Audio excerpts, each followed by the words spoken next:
14h18 ce vendredi 31 mars 2023. Le compte à rebours final est lancé. Amy Doherty est loin de chez elle quand son téléphone hurle soudainement. L'alerte maximale vient de tomber. Ses 3 enfants, Rowan, Finn et la petite Eleanor, sont seuls, sans aucune protection face au chaos. Une tornade fonce sur eux. Amy tente désespérément d'appeler, mais le silence radio est total. L'angoisse grimpe.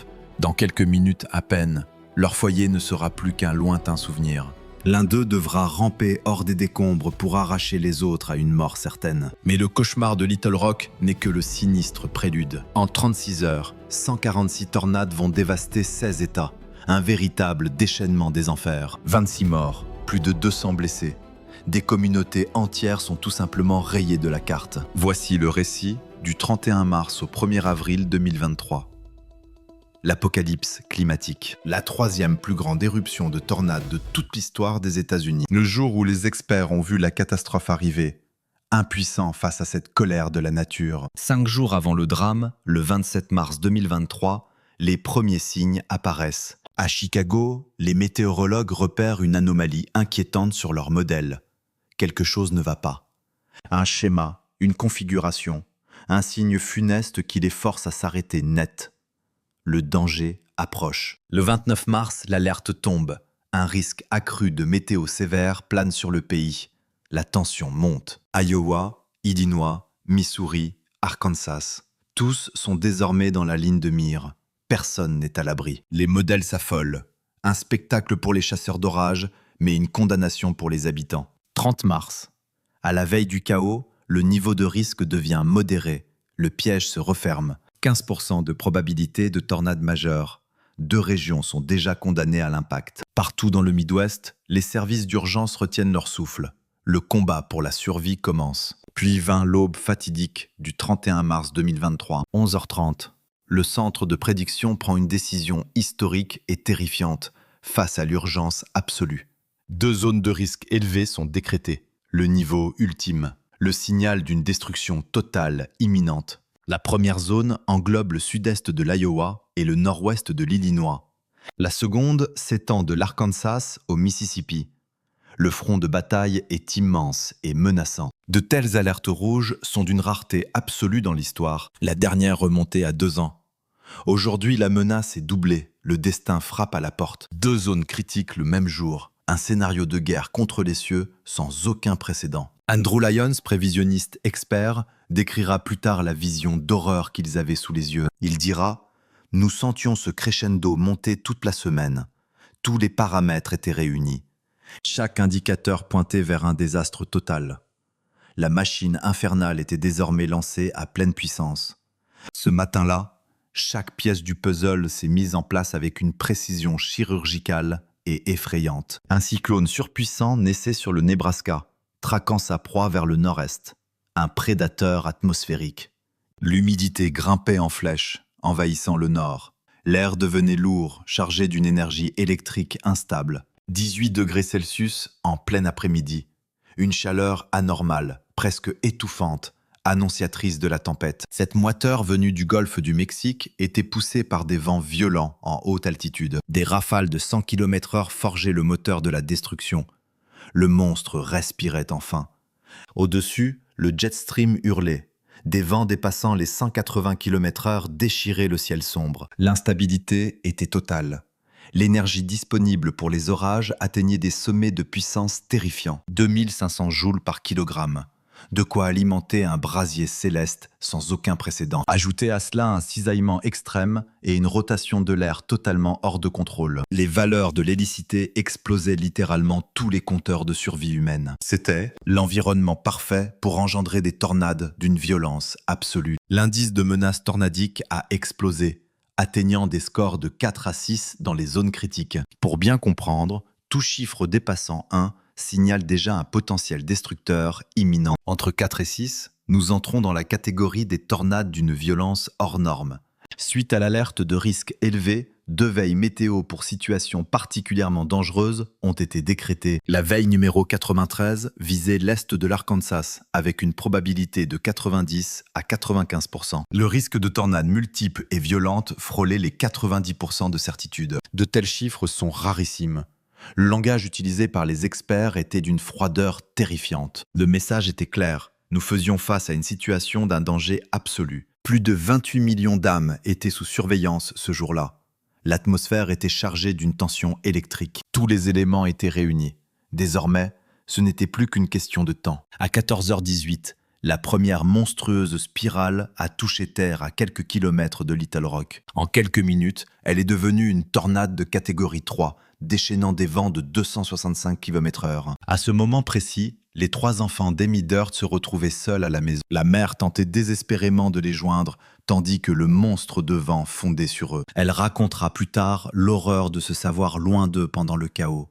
Elle était terrifiée. Un sentiment d'impuissance totale l'a envahie, alors que ses appels restaient sans réponse. La tornade a alors percuté leur foyer avec une force de dévastation pure. Sans réfléchir, Amy s'est mise à courir à perdre haleine vers les ruines de sa maison. Elle a même perdu une chaussure dans sa course folle, faisant fi de sa propre sécurité. Sa seule obsession était d'arriver à temps pour sauver sa famille du désastre. La scène n'était plus que pure panique et désespoir. Un voisin a alors fouillé les décombres de la demeure broyée, sauvant les 3 enfants et leurs chiens. Par un miracle inexplicable, tous s'en sont sortis sans la moindre égratignure. Mais la soif de destruction de la tornade sur Little Rock n'était pas encore étanchée. Au croisement de North Shackleford, le vortex a atteint son apogée avec des vents de 265 km/h. 2 maisons à étages ont été littéralement pulvérisées. Ces structures étaient pourtant imposantes, mais fixées par de simples clous plutôt que des boulons.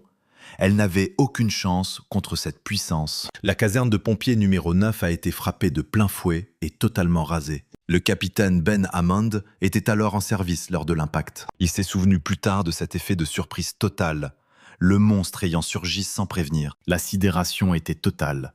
Malgré leur expérience du danger, la vision qui les attendait était apocalyptique. Sortant de leur abri, ils ont contemplé avec effroi les ruines fumantes de leur propre caserne. Ils ont immédiatement compris que la situation venait de basculer dans l'horreur. Dans un supermarché Kroger, William Williams s'est terré alors que la tornade hurlait au-dessus de sa tête. Tout a basculé en 5 secondes. Un fracas assourdissant, puis Williams a découvert un paysage de chaos. Un brouhaha de détresse montait de partout. À l'extérieur, c'était une vision de cauchemar. Des survivants erraient le visage ensanglanté. Williams ne pouvait qu'être reconnaissant d'être encore en vie. Le sillage de la bête a balayé quartiers résidentiels, zones commerciales et parcs publics. 2648 bâtiments ont subi des foudres du vortex. 105 foyers furent rayés de la carte et 540 autres gravement impactés. Le parc de Burns a perdu plus de 10 000 arbres dans la tourmente. Pourtant, contre toute attente, un seul décès indirect par crise cardiaque fut déploré à Little Rock. 54 blessés ont été recensés, mais le bilan humain reste miraculeusement bas. Le maire Frank Scott Jr. s'est plus tard exprimé sur ce timing providentiel. C'est une grâce divine. L'absence de nombreux habitants a épargné Little Rock d'un véritable carnage. S'ils avaient été là, c'eût été un véritable massacre. La tornade a frappé un vendredi après-midi. La plupart n'étaient pas encore rentrés du travail. Ce timing a miraculeusement limité les pertes. Tandis que la tornade de Little Rock s'essoufflait, l'enfer se déchaînait ailleurs. À 240 km de là, Kenneth Moore, le surintendant des écoles de Wynne, surveillait l'horizon avec angoisse. Les prévisions annonçaient l'arrivée imminente des tempêtes. L'impact était prévu vers 18h, avant d'être avancé à 17h30. Écoutant son instinct, Moore prit une décision cruciale à midi pour sauver ces jeunes vies. Il renvoya les élèves chez eux. Il dira plus tard que Dieu lui a insufflé cette sagesse. Une décision providentielle prise à 16h30 ce jour-là. Une monstrueuse tornade de catégorie EF3 soufflant à 240 km/h surgit. Elle toucha le sol à 8 km au sud-est de Fair Oaks, dans le comté de Cross. Le monstre resta au sol durant 1 heure et 24 minutes de pure terreur, creusant un sillage de 117 km, large de près de 1500 mètres. Un mur de destruction d'1 kilomètre de large fonçait droit sur la petite ville de Wynne. Walter Lawrence vit l'horreur arriver. Un nuage sombre et titanesque dévorait l'horizon. L'ombre s'étendait, devenant de plus en plus menaçante. En se réfugiant chez lui, il ressentit une succion terrifiante. L'air disparut.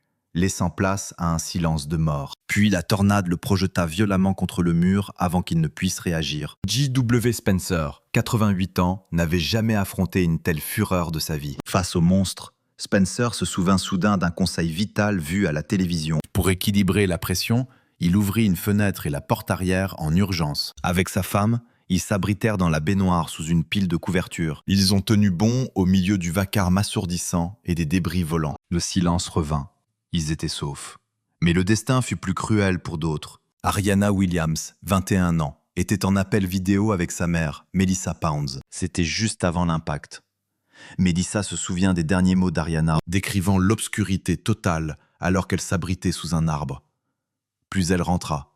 Un arbre colossal s'abattit alors, broyant la maison. Son petit ami était avec elle, D'Angelo Moro, 22 ans. Un an plus tôt, il avait demandé la main d'Ariana. Il avait déjà acheté la bague, attendant le moment parfait pour se fiancer. Leurs corps furent retrouvés ensemble, D'Angelo protégeant Ariana de ses propres bras. Un ultime rempart héroïque. Sherilyn Webster, 56 ans, courait vers le placard, où sa fille Antoinette et ses 4 enfants s'étaient déjà réfugiés dans le noir. Antoinette vit sa mère tenter désespérément de les rejoindre dans le couloir, mais le monstre frappa avant qu'elle ne puisse atteindre la sécurité du refuge. Les vitres volèrent en éclats, la maison trembla, et tout fut balayé en un instant. Ils furent aspirés dans les airs durant 1 minute avant d'être violemment rejetés. 30 secondes d'enfer qui parurent une éternité pour ceux qui buttaient. Hélas, Sherilyn ne survécut pas. 4 vies furent fauchées ce jour-là à Wynne. Le bilan aurait été apocalyptique sans la décision providentielle de Kenneth Moore. La tornade a littéralement pulvérisé le lycée de Wynne. Tout s'est effondré. Le terrain de sport fut arraché. Le bâtiment n'est plus qu'un amas de ruines. Si les élèves avaient été présents, le carnage aurait été d'une horreur sans nom. La ville entame désormais son long et douloureux chemin vers la reconstruction. Si les élèves avaient été présents, tout aurait été différent. Des centaines d'adolescents coincés dans un bâtiment condamné, le carnage aurait été d'une horreur absolue. Michelle Marcato, une lycéenne dont le foyer a été réduit en cendres ce jour-là, comprit plus tard qu'en l'espace de quelques heures, leurs existences avaient basculé à jamais. C'était la vision la plus traumatisante qu'elle ait jamais eue à affronter de sa vie. Tandis que l'Arkansas sombrait dans le chaos, l'atmosphère sur l'Iowa devenait une véritable poudrière. En milieu d'après-midi, des supercellules monstrueuses ont jailli le long du front chaud du sud-est. À 15h37 précise, le monstre a enfin touché le sol. À 6 km au nord-est d'Ottumwa, dans les profondeurs du comté de Wapello, cette tornade de catégorie 3, soufflant entre 135 et 150 000 par heure, a tracé un sillon de 40 km, pulvérisant chaque maison sur son passage. Même les structures d'élevage les plus solides ont été littéralement balayées par la puissance du vent. Elle ressemblait à un cône titanesque, dévorant les terres agricoles sous les yeux des témoins terrifiés. Puis à 17h12, une force encore plus dévastatrice a émergé près de Keota. La même supercellule s'est régénérée pour engendrer la tornade la plus meurtrière de toute cette épidémie. Une catégorie 4 terrifiante, avec des vents atteignant 170 000 par heure. Du jamais vu en Iowa depuis la catastrophe de Parkersburg en 2008. Lindsay et Caton Greiner fixaient l'horizon, pétrifiés derrière leurs fenêtres. Lindsay racontera plus tard qu'ils ne pouvaient détacher leurs yeux de ce spectacle apocalyptique. Il a murmuré à sa femme que c'était le monstre le plus colossal qu'ils aient jamais vu. La ferme familiale, berceau de son grand-père né 85 ans plus tôt, était sur la trajectoire directe. À son apogée, cette tornade de catégorie 4 a totalement effacé la demeure de la carte. Seules les fondations du sous-sol témoignaient encore qu'une vie existait là autrefois. Les experts météo n'ont retrouvé qu'un champ de ruines au niveau de la 190e rue. Une tour radio de plus de 300 pieds s'est effondrée comme un simple fétu de paille. Des bâtiments entiers ont été oblitérés et des véhicules projetés à plus de 1000 pieds de distance. Les équipes de secours ont découvert des marques cycloïdales gravées dans le sol des champs. Le signe indéniable d'une danse macabre entre plusieurs vortex tournoyant autour d'un centre commun. C'était la signature d'une tornade, d'une violence extrême, un véritable prédateur de la nature. Pour Caton Greiner, debout au milieu des décombres de plusieurs générations, la perte était tout simplement inconcevable. Cet endroit représentait l'héritage de sa famille, leurs racines ancrées dans cette terre depuis des lustres. Son grand-père de 85 ans y était né, il faisait partie de ce paysage. Il avoua ne pas encore réaliser que tout ce qu'il possédait s'était envolé en un instant. Pourtant, face au désastre, la communauté agricole de l'Iowa a fait bloc avec une détermination héroïque. Craig Henson, un voisin ayant lui aussi tout perdu, a fait preuve d'une noblesse d'âme incroyable. Lorsque l'association locale lui a proposé une aide financière, Hansen a fermement décliné l'offre. Il leur a dit de donner cet argent à ceux qui en avaient plus besoin que lui. Il pensait à ceux qui n'avaient aucune assurance, aucun moyen de reconstruire leur vie brisée. Pour lui, c'était envers ces personnes-là que la solidarité devait s'exprimer en priorité. Malgré la fureur de la tornade catégorie 4, aucun décès n'a été déploré dans tout l'État. Seules 11 personnes ont été blessées sur l'ensemble du territoire de l'Iowa. Un véritable miracle dû à l'efficacité des alertes et au sang-froid des habitants. Mais alors que l'ombre tombait, l'épidémie de tornades entrait dans sa phase la plus sombre. À la tombée de la nuit, les supercellules fonçaient déjà vers le nord de l'Illinois. Vers 21h, une tornade de catégorie 1 avec des vents de 100 000 par heure s'est engouffrée dans le comté de Boone, filant droit vers la petite ville de Belvidere. Le destin bascule. La trajectoire de la tornade fonce droit sur le théâtre Apollo. 260 fans s'étaient réunis pour un concert de métal explosif. À l'intérieur, Luke Neeson, 31 ans, et son ami Rossé attendent l'entracte. Leur téléphone hurle des alertes, mais personne n'anticipe le carnage imminent. Gabrielle Llewellyn franchit le seuil juste avant que l'enfer ne se déchaîne. 1 minute plus tard, elle assiste, impuissante, à l'effondrement total du bâtiment. Selon elle, les vents sont passés de 0 à 1000 en 5 secondes. Le monstre percute le théâtre historique avec une violence et une soudaineté inouïes. Le toit s'écrase sur la foule. Nissen se retrouve plongé dans le noir absolu. Un fracas titanesque retentit, tandis que l'odeur de poussière envahit brusquement l'air. Les cris de détresse fusent de partout. Nissen, bien que blessé, refuse de fuir. Transpercé par des clous et des éclats de bois, il commence l'impossible sauvetage. Entendant les hurlements d'une femme, il déblaye les décombres à main nue. Il rallie les survivants en combat, et Sick se joint à lui. Ensemble, ils forment une chaîne humaine pour arracher les victimes du piège mortel. Frederick Forrest Livingston Jr., 51 ans, accompagnait simplement son fils. L'effondrement du toit lui a été fatal. Écrasé sous des tonnes de débris, son fils survit par miracle. 48 personnes ont été blessées cette nuit-là. 28 victimes partent en ambulance. 5 luttent entre la vie et la mort. 18 souffrent de blessures modérées, tandis que 5 s'en sortent presque indemnes. Les véritables héros n'étaient pas seulement les secours, mais des citoyens ordinaires. Ces fans de métal, venus pour la musique, sont devenus des sauveurs improvisés. Ils ont soulevé des montagnes pour des inconnus, ignorant leur propre traumatisme. La nuit tombe sur le Midwest, mais le cauchemar est loin d'être terminé. À 20h58, une tornade de catégorie 3 touche enfin le sol. Ce monstre, soufflant à 265 km/h, ravage l'Illinois. 35 minutes au sol. Un sillage de destruction pure et sans pitié. Elle trace un chemin de 64 km vers le comté de Sullivan. À Robinson, la tornade s'intensifie et projette un réservoir de propane massif. Une cuve de 4000 litres s'envole, projetée comme un simple jouet. 2 maisons sont pulvérisées, tuant 2 personnes. 2 autres foyers sont anéantis. Les murs extérieurs volent en éclats, fauchant une vie de plus dans la zone. Le rugissement de la tempête traverse la frontière vers Sullivan, en Indiana.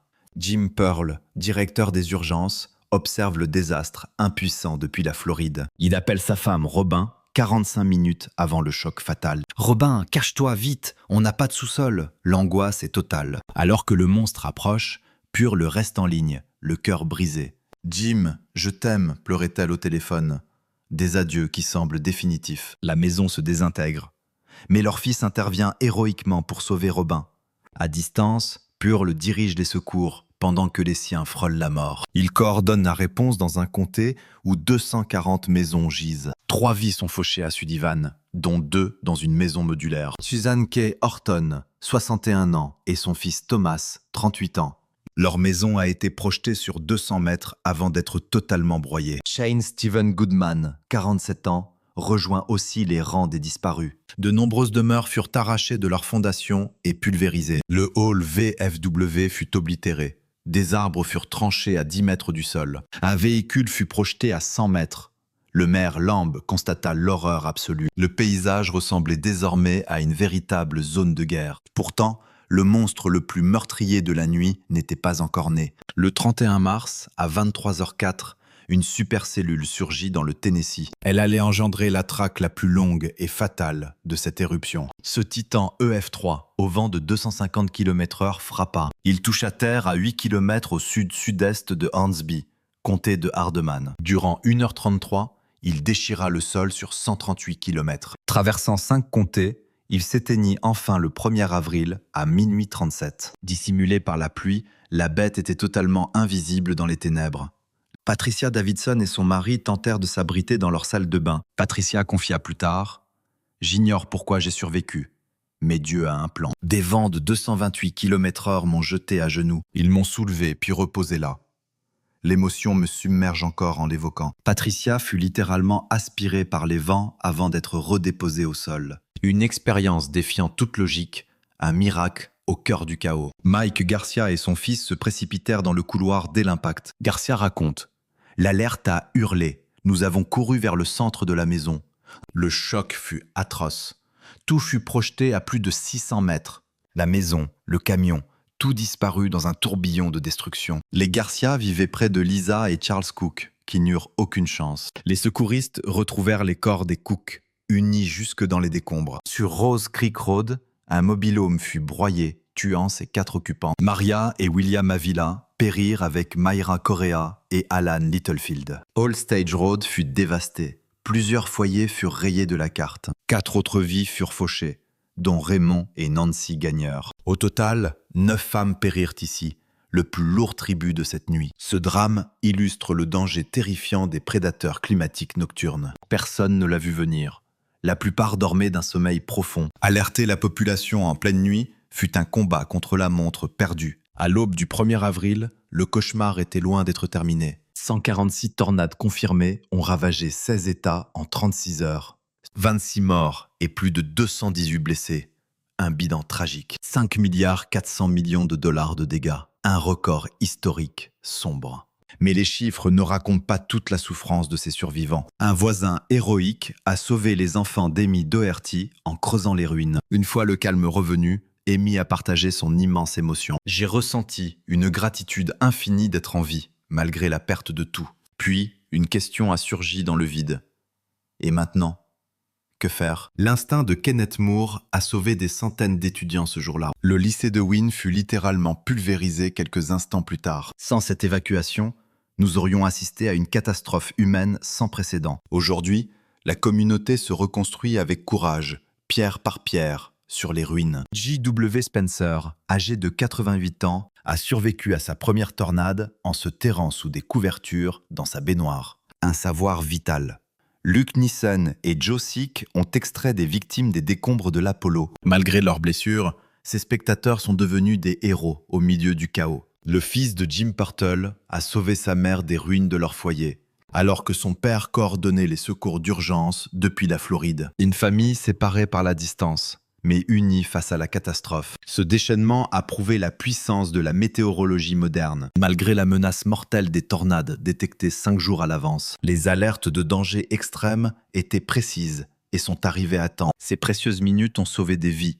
Pourtant, 26 personnes ont péri. Le drame survient quand la tempête frappe des zones habitées en pleine nuit, là où les abris sont fragiles et où l'ampleur du désastre dépasse les capacités de secours. 2 ans plus tard, la lutte continue. Les élèves du lycée de Wynne étudient désormais dans des bâtiments provisoires. Leur nouvelle école ne sera achevée qu'en janvier 2027. Une éternité. À Little Rock, dans les quartiers dévastés, la reconstruction avance lentement. Certains terrains semblent figés depuis ce funeste 31 mars 2023. À Sullivan, une coalition a déjà rebâti 15 maisons et en a rénové 25. Le théâtre Apollo a rouvert ses portes en septembre 2023, moins de 6 mois après l'effondrement du toit. Un exploit remarquable. Catton et Lindsey Greer rebâtissent actuellement leur ferme familiale dans l'Iowa. Catton admet que perdre ce domaine de 85 ans reste une douleur irréelle. Amy Doherty et ses 3 enfants ont enfin trouvé un nouveau toit. Elle se remémore cette journée entre traumatisme profond et immense gratitude. Reconnaissante pour la survie de ses enfants, mais hantée par son impuissance, alors qu'elle ne pouvait pas les rejoindre au moment du choc. Les tornades du 31 mars au 1er avril 2023 s'inscrivent désormais parmi les catastrophes climatiques les plus historiques. L'assaut de 2011 avait engendré 359 tornades. Celui de 1974 en avait produit 148. 2023 en compte 146, le troisième plus grand record. C'est un rappel glacial qu'en dépit de nos satellites et de notre technologie, la nature peut encore déchaîner une fureur apocalyptique sur nos terres. 26 vies fauchées, des centaines de blessés et des milliards de dégâts. Des cités en reconstruction et des voisins qui ont creusé les décombres pour sauver l'avenir. Des directeurs d'école au flair salvateur et des fans de musique devenus sauveurs. Des fermiers ayant tout perdu, mais tendant la main à ceux qui souffrent. Le pire de la nature a rencontré le meilleur de l'humanité ce printemps-là. Les communautés frappées ont appris ce que les habitants de Parkersburg ont compris en 2008 dans la douleur. Ce que Joplin a appris en 2011 face au néant. Et Moore en 2013. Les tornades emportent foyers, écoles et vies. Mais elles ne briseront jamais l'esprit humain, ni les liens d'une communauté. Elles n'empêcheront jamais l'homme de se relever des ruines pour tout rebâtir. Le vent hurle toujours sur Wynne, en Arkansas, traversant Little Rock jusqu'à Keota, en Iowa. S'abattant sur Sullivan, en Indiana, puis Belvidere, dans l'Illinois, une force implacable, hier, aujourd'hui et à jamais. Mais désormais, les habitants de ces terres ont enfin ouvert les yeux. Ils ignoraient tout avant ce 31 mars 2023. Ils savent qu'ils sont bien plus puissants que la tempête.